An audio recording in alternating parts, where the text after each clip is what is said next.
So this is a sum on simple gear train. Okay, so in exam you will never get a sum on simple gear train, but this is just like a stepping stone as we move forwards to the more difficult questions. Okay, so a simple gear train basically consists of gears such that each shaft has only one gear. As you can see, there are four shafts and each shaft has only one gear. So this is your simple gear train. In this question, A is your driver gear. Because of A, B is rotating, because of B, C is rotating, and because of C, D is rotating. So D is your final driven gear. You need to transmit power from this shaft to this shaft. But what is the problem? That the distance between the shafts is too large. So if you want to transmit the power, you will require very big gears. So rather than using very big gears, they have put into intermediate gears. So in simple gear train, this is what happens when you have to transmit power over a long distance. Rather than using very big gears, you can use such intermediate gears. Okay. So in this question, they have given us that A is the driver gear which is rotating in the clockwise direction. They are asking us to find what will be the direction and RPM of gear D. Okay, so we will find out this answer. This is the simple gear train question that we just saw. In this, A is the driver, and because of this, B is rotating, because of that, C is rotating, and because of that, D is rotating.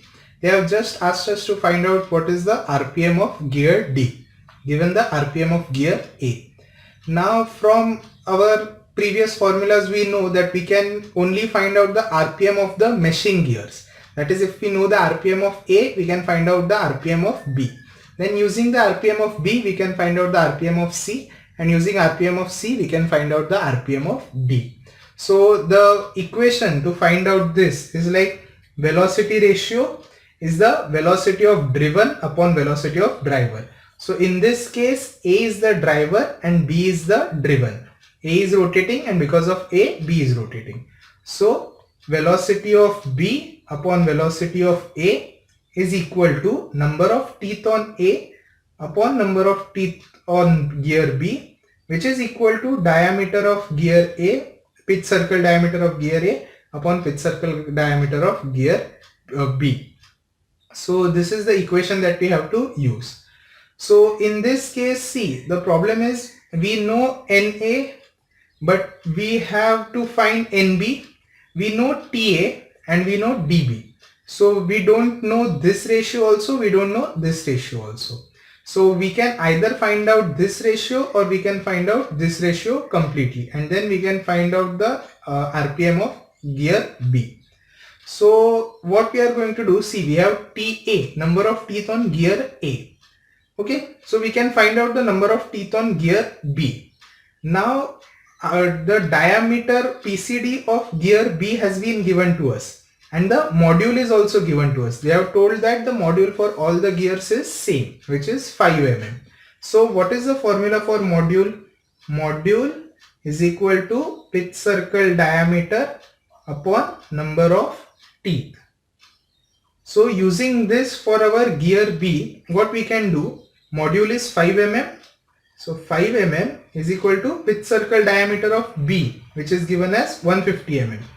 Sorry, I forgot to write mm over here. So 150 mm divided by number of teeth. So that will be teeth on B. We can put this over here and this over here. So teeth on B will be 150 upon 5, which will be equal to 30. So we now know number of teeth on B and number of teeth on A. So we can find out the RPM of B. So we can find out the RPM of B. So RPM of B will be RPM of A into teeth on gear A upon teeth on gear B. RPM of A is given as 200, which is in the clockwise direction. So this is in the clockwise direction, into TA, which is given as 15, upon TB, which we found out to be 30. So this will be 1 upon 2, 200 upon 2 will be 100 RPM. So now these two gears are meshing externally, that is the gear teeth are on this side. See, this is how the gear teeth are present. So whenever gears mesh externally, if this is rotating in clockwise direction, this will rotate in anti-clockwise direction. Okay, so we just found out RPM of B is equal to 100, that too in the anti-clockwise direction. So the next step is to find out the RPM of C. Again we will use the same logic. RPM of C upon RPM of B is equal to diameter of B, pitch circle diameter of B upon pitch circle diameter of C, which is equal to number of teeth on B upon number of teeth on C. In this case, see, we know both the diameters directly, so no need to go for teeth. We can directly find out using the diameters.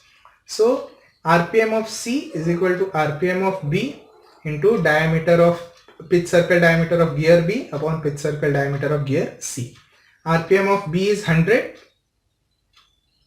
diameter of B is 150 mm and diameter of C is 100 mm.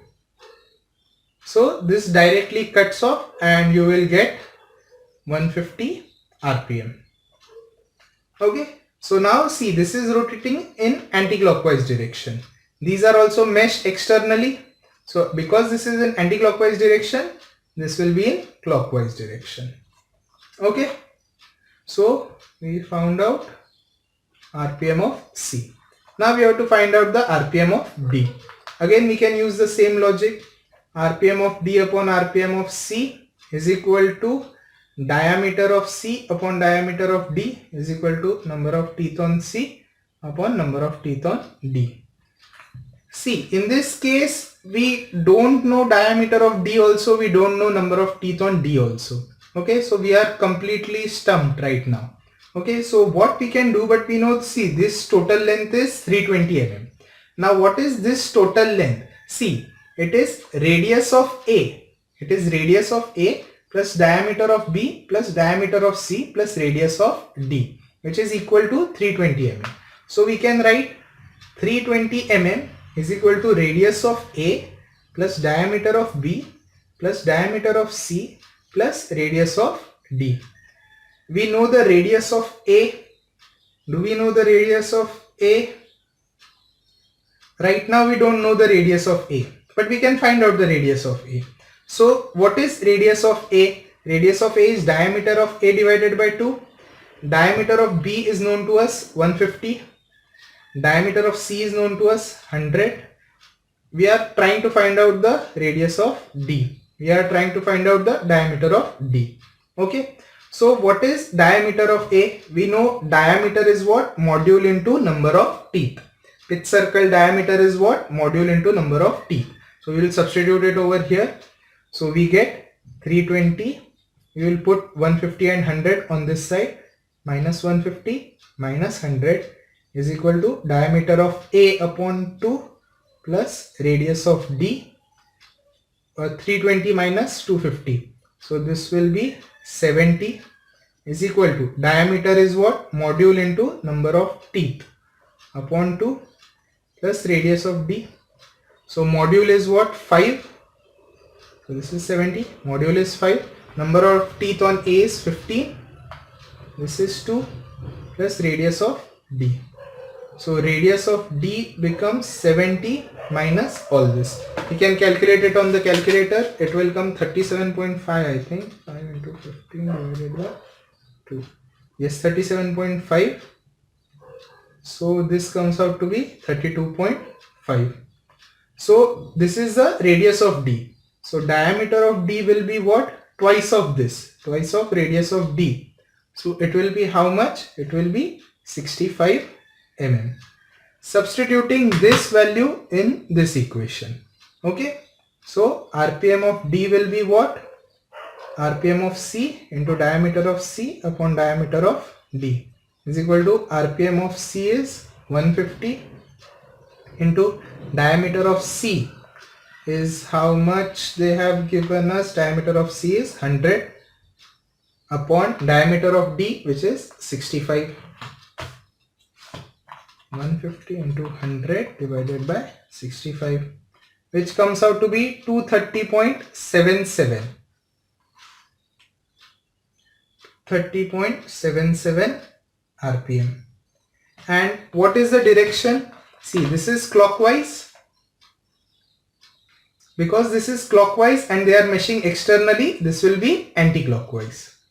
Okay. So this is clockwise, this will be anti-clockwise. So RPM of D is what? 230.77 in anti-clockwise direction. See, in simple gear train, the intermediate gears do not affect the RPM of the driver and driven. So in this case, after taking all the intermediate gears, we got the RPM as 230.77.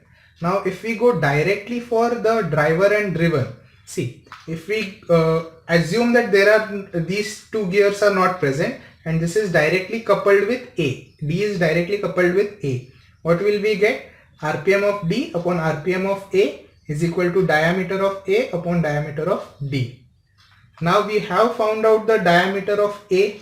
Diameter of A is 70. Diameter of A is 75. It is twice of this. Okay, diameter of A is twice of this. And diameter of D is how much? 65. And taking Na onto that side, Na is 200. Okay, so 200 into 75 divided by 65. See, we are getting the same answer, 230.77. So in case of a simple gear train, it does not matter if there are intermediate gears in between. The velocity of the driven is only dependent upon the velocity of the driver and the number of teeth on the driven and driver. Okay, this is only for simple gear train. The intermediate gears do not affect the velocity, but they can affect the direction. For example, if this is directly coupled to this, it will rotate in anti-clockwise direction. If there is only one gear in between, it will rotate in clockwise direction. But because there are two gears in between, it is rotating in anti-clockwise direction. So these are some important points to remember in simple gear train.